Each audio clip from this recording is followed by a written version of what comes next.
வணக்கம். பாலமுருகன்.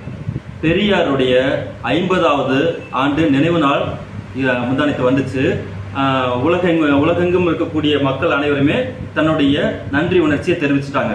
அதே மாதிரி நாம் தமிழர் கட்சியில இருந்து ஒரு போஸ்டர் வெளியே வந்து தமிழ்நாட்டையே மிக பெரிய அளவுக்கு வைரலுக்கு உட்படுத்திடுச்சு.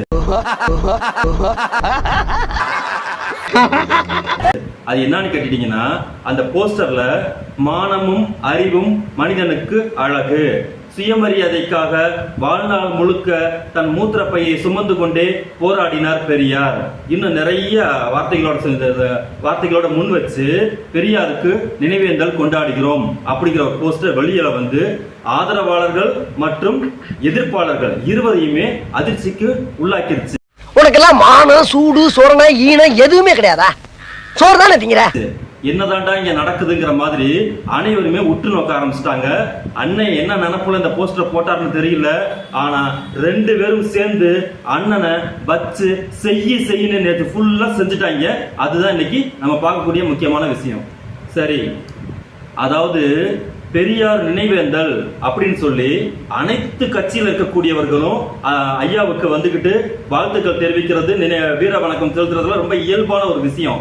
ஆனா பிஜேபி காரன், RSS காரன், பார்ப்பன கும்பல், தாம்பராச சங்கத்தை சேர்ந்தவன் பார்ப்பனர்கள் யாராவது தந்தை பெரியாருக்கு வாழ்த்துக்களோ நினைவேந்தலோ வெளிப்படுத்துவாங்களா? ஏன்னா கட்டாயம் செய்ய மாட்டாங்க. ஏன்னு கேட்டீங்கன்னா, பெரியார் அப்படிங்கிற ஒரு சொல் அவர்களை வந்து அறுத்து கட்டின ஒரு விஷயம் நினைச்சுக்கிட்டு தூத்திக்கிட்டே தான் இருப்பாங்க. அப்படி இருக்கும் போது நாம் தமிழர் கட்சியும் கடந்த 14 ஆண்டுகளாக பிஜேபியோட சேர்ந்துக்கிட்டு நாள் பொழுதா மணி பொழுதா ஒவ்வொரு நாளும் ஒவ்வொரு நொடி பொழுதும் பெரியாரை வசை பாடிக்கொண்டிருக்கக்கூடிய பிஜேபியை விட அப்பனுக்கு மேல சொக்க சித்தப்பங்கிற மாதிரி அவ்வளவு மோசமாக பெரியாரின் கருத்துக்களை எதிர்த்து பரப்பிட்டு இருந்த ஒரு ஆளு திடீர்னு வந்துகிட்டு பெரியாருக்கு நினைவேந்தல் போஸ்ட் போடுறான்னா எல்லாருக்குமே அதிர்ச்சி ஆகுமா ஆகாதா? குறிப்பா அந்த தம்பிகளுக்கு இந்த அதிர்ச்சிகளுக்கு மீறி இந்த போஸ்டர் வெளியில வந்தா நம்மளை வச்சு செய்வாங்க, கழுவி நம்மள 2 சைடு ஊத்துவாங்க அப்படின்னு சீமான் அண்ணனுக்கு தெரியுமா தெரியாதா? கட்டாயமா தெரியும். அப்படியும் இருந்தும் இந்த போஸ்ட் வெளியில வந்ததுக்கு காரணம், காலத்தின் கட்டாயம் என்ன அப்படிங்கறதை பார்க்கலாம். நாம் தமிழர் கட்சியுடைய தலைமை ஒருங்கிணைப்பாளர் யாரு? சீமான் அண்ணன். அங்க சீமான்னா என்ன அர்த்தம்? மகாராஜா அப்படின்னு அர்த்தம். மகாராஜா அவர் என்ன பண்ணுவாரு? யாருக்கிட்டையாவது ஒரு ஒரு ஒரு விஷயத்தை டிஸ்கஸ் பண்ணணும் அப்படிங்கிற மனநிலை இருக்கும்போது மகாராஜா வந்து டிஸ்கஸ் பண்ணுவாரா? பண்ண மாட்டாரு. ஏன்னா அவர் மகாராஜா. எல்லோரும் தயாராக இருக்கிறீர்களா? அப்படியே ஒரு மகாராஜா ஒரு ஜனநாயக பூர்வமா ஒரு சட்டத்தை கொண்டுட்டு வரோம், ஒரு விஷயத்தை வெளியில கொண்டுட்டு வரோம், அது வந்துட்டு நல்லதா அல்லது கெட்டதான்னு சொல்லி தனது அமைச்சரவை சகாக்கள்கிட்ட வந்துகிட்டு டிஸ்கஸ் பண்ணுவாரு. அப்படி இருந்தும் சரி, சீமான் அண்ணன் வந்துகிட்டு கொஞ்சம் ஜனநாயகத்தின் மீது அவருக்கு நம்பிக்கை இருந்துச்சு அப்படிங்கிற ஒரு அடிப்படையில தனக்கு கீழே இருக்கக்கூடிய அமைச்சரவை இல்ல, அதுகளுக்கு பேரு அல்லக்கைகள். அந்த அல்லக்கைகள் பூஜாக்கள் இருக்காங்க பாத்தீங்களா, சாட்ட மாமா பைய கறிக்கஞ்சி இந்த கும்மாயன் இன்னொரு நாள் இவங்களெல்லாம் கூப்பிட்டு வச்சு இந்த மாதிரி பெரியார் 1/2 நூற்றாண்டுகள் ஆகின்றன தந்தை பெரியார் மறைந்து, அவருக்கு நினைவேந்தல் போஸ்டர் ஒன்றும் போட போறோம், அதை பத்தி நீங்க என்ன கருத்துக்கள் சொல்றீங்கன்னு கேட்டிருந்தா தம்பிகள் எல்லாம் வச்சு செஞ்சிருப்பாங்க.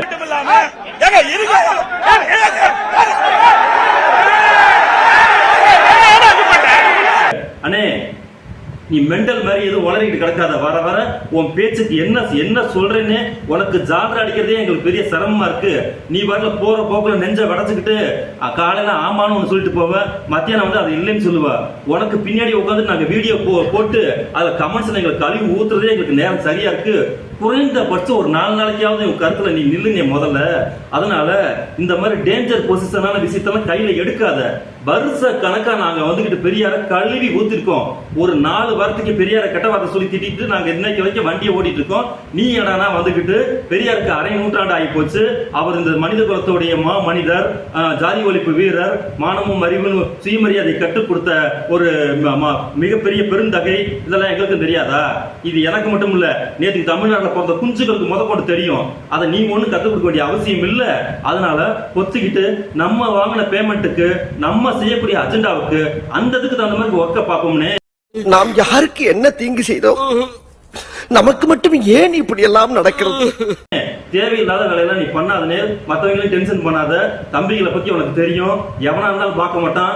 சும்மா நல்லா செஞ்சு விட்டுருவாங்கன்னு சொல்லி தம்பிகள் எல்லாமே சேர்ந்து அண்ணனுக்கு புத்தி சொல்லியிருப்பாரு.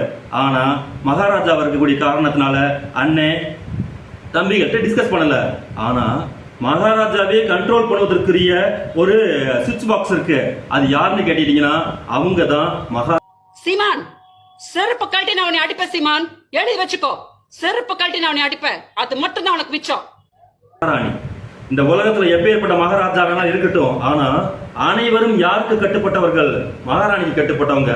அவங்களோட பேர் தான் கயல்விழி அன்னியார் அவர்கள். அவர்கள் தான் ஒரு முக்கியமான ஒரு இடத்துல வந்து இந்த என்டிகே வந்து நிப்பாட்டி இருக்காங்க. அது என்னன்னு கேட்டுட்டீங்கன்னா, இது நாள் வரைக்கும் நீ 14 வருஷம் நீ கட்சியை வழி நடத்தி கிழிச்சு நீ சம்பாரிச்சு பேமெண்ட் அடிச்சு வச்சது போதும். ஆனா தமிழ்நாட்டுக்குள்ள இனிமேல் நீ குறைந்தபட்சம் மான மரியாதையோட போகணும்னு நினைச்சேன்னா நான் சொல்லக்கூடிய பேச்ச ஒழுங்கு மரியாதை நீ முதல்ல கேளு. ஏன்னா 2 ஆப்ஷன் நமக்கு வந்து தலைக்கு மேல கத்தியா நின்றுட்டு இருக்கு. 2024 பிஜேபி ஊத்தி மூடுச்சுன்னா நீ இருக்கக்கூடிய இடம் இங்க கிடையாது. ஒட்டு மொத்தமா நீ வாழ்நாள் முழுக்க கம்பெனிட்டு இருக்கணும். 2வது, எங்களுடைய பாரம்பரியம் திராவிடர் இயக்க பாரம்பரியம். எங்க அப்பா ஏடிஎம்கேல சபாநாயகராக இருந்தவர். திராவிடர் இயக்க பெரியாரை பற்றி மிக பெரிய அளவிற்கு புகழ்ந்தவர். நாங்கெல்லாம் திராவிடர் இயக்க பாரம்பரியத்தில் வந்திருக்கக்கூடிய ஒரு வாரிசு. சரி, ஓகே, உன்னை கட்டிக்கிட்ட பாவத்துக்காக நீ பேசக்கூடிய பேச்செல்லாம் பொது வெளியில நீ பேசிட்டு இருக்க, நாங்க அமைதியா இருக்கோம். ஆனா தமிழ்நாட்டுக்குள்ள சாயில் சைக்காலஜின்னு சொல்லி புரட்சி தலைவர் எம்ஜிஆர் அவர்கள் சொன்னாரு, மண்ணின் மனோபாவம் சொல்லிட்டு. நீ பண்ற அரசியல் வந்து ரொம்ப கேடுகட்ட அரசியலா போச்சு. ரொம்ப கேவலமா எதிர்வினையா மோசமா ஆக ஆரம்பிச்சிருச்சு. அதனால இனிமே குறைந்தபட்சம் பண்ணி உனக்கு தேவையான அளவுக்கு நீ பணம் சம்பாதிச்சிட்ட. இனிமே கௌரவமாக என்டிகேவை நாம் தமிழரை கொண்டுட்டு போகணும்னா அதற்கு மறுபடியும் பெரியாருடைய தத்துவத்தை கையில எடுத்து குறைந்தபட்சம் நம்ம ஆரோக்கியமான அரசியலை பண்ணுவோம். இதுதான் இன்னைக்கு காலத்தோட கட்டாயம். அதனால நான் சொல்வதை நீ செய் அப்படிங்கிற ஒரு ஆர்டர் வீட்டுக்குள்ள வந்து வரவும், ஆர்டர் வீட்டுக்குள்ள வந்து வந்தா மறுக்க முடியுமா? அதுதான் இப்ப வந்திருக்கக்கூடிய போஸ்டருடைய முக்கியமான விஷயம். சரி, இப்ப பெரியாரிஸ்ட வந்துட்டு நடுநிலையாளர்கள் எல்லாமே கேட்கறாங்க, ஏயா வருஷ கணக்கா வந்துகிட்டு பெரியார வந்து சீமான் திட்டினாரு. ஓகே, திடீர்னு வந்து உங்களுக்கு நாகரிகம் கிடையாதா? ஒருவர் நினைவு நாள்ல வந்துகிட்டு 50வது ஒரு போஸ்டர் வந்து போட்டது எப்படி தப்பாகும்? ஒரு பெரியாரை வந்து எது மாற்று கட்சியில இருக்கிறவங்க புகழ்ந்தா நீங்க புகழ மாட்டீங்களா அப்படின்னு சொல்லிட்டு நம்ம கிட்ட அந்த கருத்துக்களை வைக்கும் போது நாம அவங்க சொல்லக்கூடிய பணிவான கருத்து என்னன்னு கேட்டீங்கன்னா, புகழ்வோம். நாங்கள் அப்படி புகழ்ந்ததுக்கு ஒரே ஒரு உதாரணம் சொல்றோம். என்னன்னு கேட்டீங்கன்னா, பிஜேபியில் இருக்கக்கூடிய செல்வி உமா பாரதி, மத்திய பிரதேசத்துடைய முன்னாள் முதல்வர், அவர்கள் வீர துறவி, பெண் துறவி நாங்க ஏன் சொல்றோம்னா, இந்து மதம் பெண்களை துறவியாக கூடாது அப்படின்னு சொல்லியிருக்கு.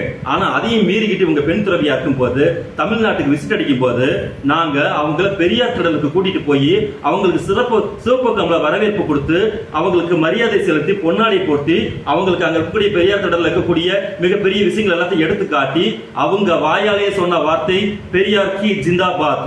பெரியார் இவ்வளவு விஷயங்களை மக்களுக்கு செஞ்சிருக்கிறாரா? பெரியார் வாழ்கன்னு சொல்லிட்டு போறாங்க. இது இல்லாம நான் பெரியாரின் கருத்துக்களை, பெரியார் பெண்களுக்காக செய்த நல்ல விஷயங்களை உலகம் முழுக்க பரப்புவேன் அப்படின்னு சொல்லிட்டு போனாங்க. அப்ப எந்த அளவுக்கு பெண்களையும் மாற்று கட்சியில இருக்கக்கூடிய மாற்று கருத்தாளர்களையும் மதிக்கக்கூடிய சிந்தனை உடையவர்கள் நாங்க. ஆனா ஏன் நாங்க வந்து கடுமையா வந்து சீமானை விமர்சனம் பண்ணோம்னா, அவர் நேரடியாக தமிழ் இடத்தை காட்டி கொடுக்கின்ற காரணத்தினால், அந்த ஒரு காரணத்துக்காக தான் நாங்க எதிர்த்தோம். பெரிய மோசமான சூழ்நிலை என்ன கேட்டீங்கன்னா, சீமான் நம்ம தமிழ்நாட்டில் ஒரு பழமொழி இருக்கு, விதைத்ததை அறுப்பதுன்னு சொல்லி 14 ஆண்டுகளாக தம்பிகளை தவறான பாதையில் வழி நடத்துவதுடைய விளைவு நேத்து கமெண்ட்ஸ் பாக்ஸை ஓபன் பண்ணா கேவலமா கெட்ட வார்த்தையா ஒட்டு மொத்தம் 10 பரம்பரைக்கே சீமானுடைய குடும்பத்தை தெருவுல இழுத்து தம்பிகள் கேடுகட்டத்தனமா போஸ்ட் போட்டிருக்காங்க. எங்களுக்கே வந்துருந்துச்சு. ஆனாலும் இத உருவாக்கியது யார்? ஒரு தலைமைக்கு கட்டுப்படுங்கிறது இதுதான் தலைமைக்கு கட்டுப்படக்கூடிய லட்சணமா? அன்னை என்ன வழியை சொல்கிறாரோ அதை தம்பிகள் கேட்கணும். ஆனா நேற்று ஒரு தம்பி கூட அன்னை போட்ட போஸ்டுக்கு பதில் சொல்ல முடியாம தகிச்சு போய் எப்படா வந்து பெரியாரை நாம் ஏற்றுக்கொள்வது அப்படி சொல்ல அண்ணனை வச்சு செஞ்சு விட்டாங்க. இதுதான் அன்னை செஞ்சிருக்கக்கூடிய தமிழ்நாட்டுக்கு செஞ்சிருக்கக்கூடிய கேடுகட்டத்தனம். எது எப்படியோ என்டிகேல மிகப்பெரிய மாற்றம் உருவாக்க போகுது. அங்க அந்நியார் பொதுச் செயலாளராக வருவதற்கான அனைத்து வேலைகளும் அங்க நடந்துகிட்டு இருக்கு. சாட்டைன்னு ஒருத்தன் சுத்திட்டு இருந்தான், அவன் டம்மி சாட்டை. உண்மையான சாட்டை யார் தெரியுங்களா? கயல்வெளி அந்நியார் தான். இப்போ அவங்க சாட்டையை எடுத்துக்கிட்டு மிகப்பெரிய அளவுக்கு என்டிகேக்குள்ள ஒரு ரவுண்ட் வர போறாங்க. அந்த கட்சி மாறுபட்டு பெரியாரி திராவிட இயக்க சித்தாந்தங்களை கையில் எடுத்து உண்மையாக போராடுவதற்குரிய ஒரு வாய்ப்பை அந்நியார் மூலமாக நமக்கு கிடைக்குதுன்னா அவர்களை நாங்கள் வரவேற்போம். ஆரம்பிக்கலாம்.